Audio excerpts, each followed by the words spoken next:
Балхарія твердо стоїть пліч-о-пліч з Україною.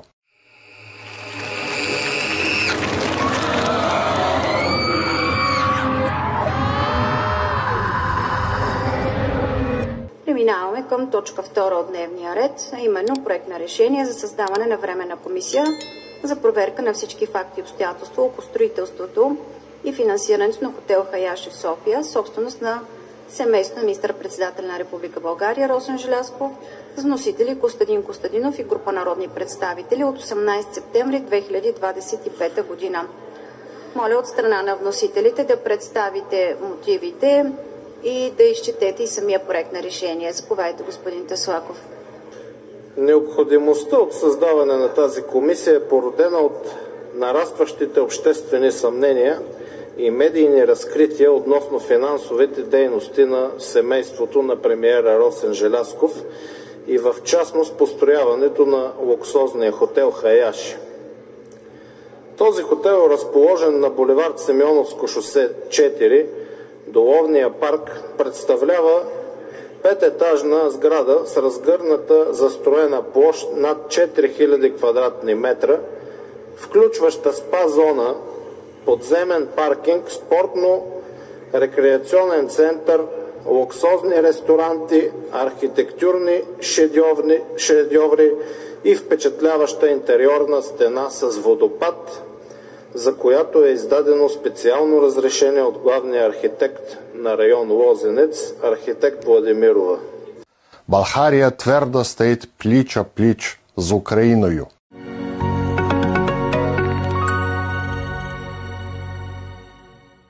Ето гласуване за Хаяши. В момента ние сме в парламента за Ангелов.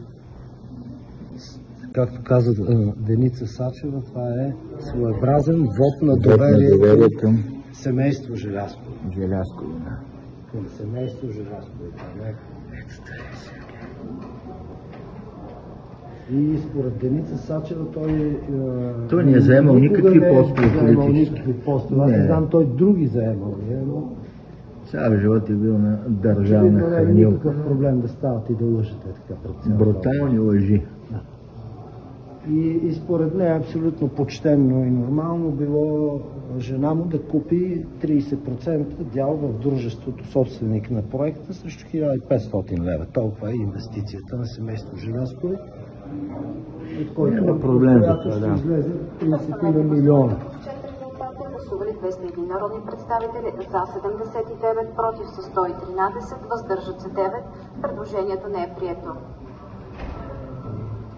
За различен вод, господин Цончо Ганев, заповядайте.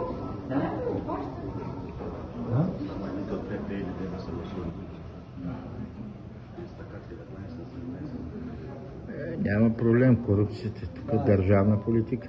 Своеобразният вод на доверие към Росен Желязков. Корупцията е официализирана. Корупцията няма проблем. Това гласуване ни казват, че ще се продължава в същия дух. И нямат абсолютно никакъв свят. Нищо не ги интересува. Истината им е чужда, живеят в някаква делюзия, в някаква паралелна реалност. Отровните бивши покои на БКП, които са трансформирали в момента в някакъв разгулен бардак. Това е положението. Правят си нов ресторант. Хотела на семейство Желязков е бил своеобразен вод на доверие към него. Знаете ли? Да. Тежки дегенерати. Управляват ни деградирани типове, в които нищо добро не ни очаква. Това е положението, за съжаление. Да. Тежко е положението. Хотела бил вод на доверие. И как гласувахте за хотела? За хотела как гласувахте? Виж разпечатка? Да, за, нали? Естествено. Виж, кажи да, не, за, какво да гледам? Аз ти вярвам, като кажеш, че си гласувал за. Да.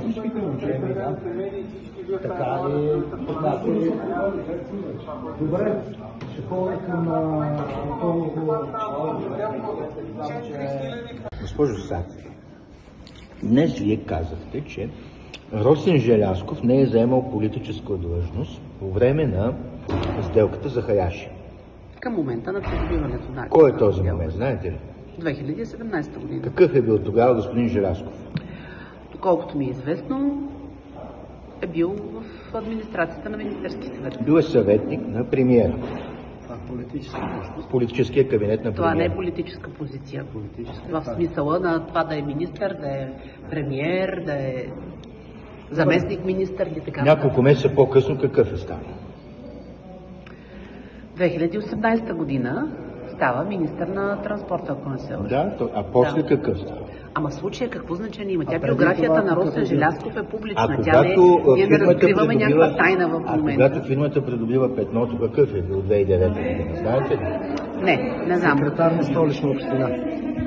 Не знам какъв е бил 2009 година. Секретар на Столична Но община. в случая това, което е важно да се каже, че нито Росен Желязков, нито неговата съпруга са взимали кредити и в този смисъл това, което говориха колегите от Възраждане, което очевидно е инспирирано от вашите публикации, всъщност не е вярно.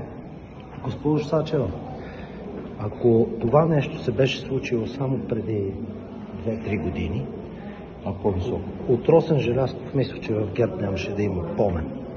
От ГЕРБ си отидаха хора за много по-малки неща. Помните ли Цветан Цветанов заради един асансьор? А как се казваше? Цецка Цачева за Леля занижени Цецка, на цени. която аз съм Не симпатизант, биха си искала отида заради една. да наричаме първата жена председател на Народното събрание Леля Цецка. Значи, за мен тя не е Леля Цецка. Народно, това е... Хубаво, но Хората аз я обичат и но госпожа- мисля, че вие сте радетели госпожа- на това да се спазва институционалността. Цецка Да, Цачева. да. И какъв е Председател на вашия Народното въпрос? събрание си отиде Добър ден, господин Цонев. си отиде от политиката заради много по-древно. Така, какъв е вашия въпрос? Защо се търпите? Защо се толерира това? В момента всички много добре знаете, че не е редно и не е нормално, нито е морално да придобие съпругата на Росен Желязков, който винаги е заемал публични длъжности от студентската скамейка. Биографията му е ясна, да не спориме за нея. Тя е ясна, публична. Вие сама. Вижте какво е вашето предложение, при положение, че няма данни за извършено престъпление. Вашето предложение, роднините, съпрузите, децата на хората, които се занимават с политика, да не работят нищо. Това ли е предложението? 30% от обекта и от дружеството Питам, е за 1500 лева, не е морално. Каква е вярната Може да има посока комисия. според вас, че не трябва да има... Комисия да има. Ако има данни за извършени престъпления, подават се сигнал в прокуратурата и се прави разследване. Не е ли така? То е за всеки един от нас важи, не само за премиер или за министър. И вие смятате, че временна комисия в Народното събрание ще направи това? Да, може би пък би изчистила името на господин. Добър ден, господин Да. Пенев. Добър ден. Сме се виждали години. Да. Комисията, да, може би, временните комисии в Народното ако нещата събрание са така, какво както разследват? казвате, това щеше да изчисти името на семейството. Ние сме против всички видове временни комисии, както и в момента, между другото, ме задържате да отида да гласувам Няма да ви задържам. против Напротив, благодаря комисията, ви за уважението, че сте против пряко при нас. комисията за разследване на Сорос. Искам да отида да Отивайте, гласувам. всичко хубаво да желаем. Да. Против и Сорос. Благодаря ви, всичко Това е добро ви защото сте желая. възпитаник на Националния демократически институт, госпожо Не Сачева. съм възпитаник, но не крия тази част от своята биография. Правилно. Всичко хубаво. България твердо стоїть пліч-о-пліч з Україною.